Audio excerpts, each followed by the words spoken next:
চীনের চলচ্চিত্র বাজার বরাবরই সমৃদ্ধ।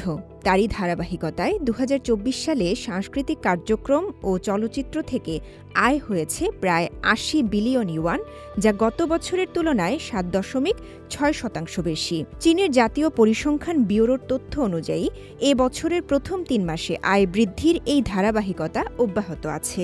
বক্স অফিস আয়ের দিক থেকে শীর্ষ ৩ শহর হল সাংহাই, চচিয়াং এবং বেইজিং। মে দিবস উপলক্ষে ৫ দিন ব্যাপী ছুটি চলছে চীন জুড়ে। এ সময় মধ্য চীনের হুনান প্রদেশের উহানে দেখা গেছে সংস্কৃতিপ্রেমীদের উন্মাদনা। যদিও এপ্রিলের শুরুতেই রাই মিউজিক ফেস্টিভ্যালের মাধ্যমে শুরু হয়েছে এ বছরের প্রথম বড় উৎসব। প্রতিদিন প্রায় ১৫,০০০ দর্শকের আগমন ঘটে এই উৎসবে। এত সুন্দর আবহাওয়া, দারুণ অভিনয় করছে শিল্পীরা। আমরা খুবই উপভোগ করছি।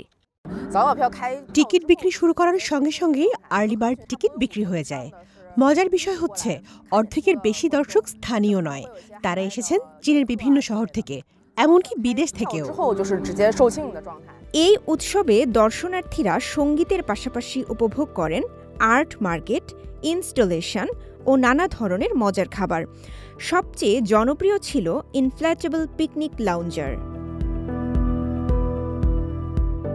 এই উৎসব উহানের পর্যটন ও হোটেল বুকিংয়েও প্রভাব ফেলেছে।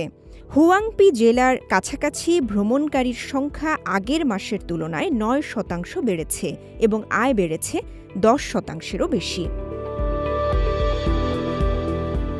এদিকে বেইজিংয়ে চলছে ফিল্ম ফেস্টিভ্যালের ধুম।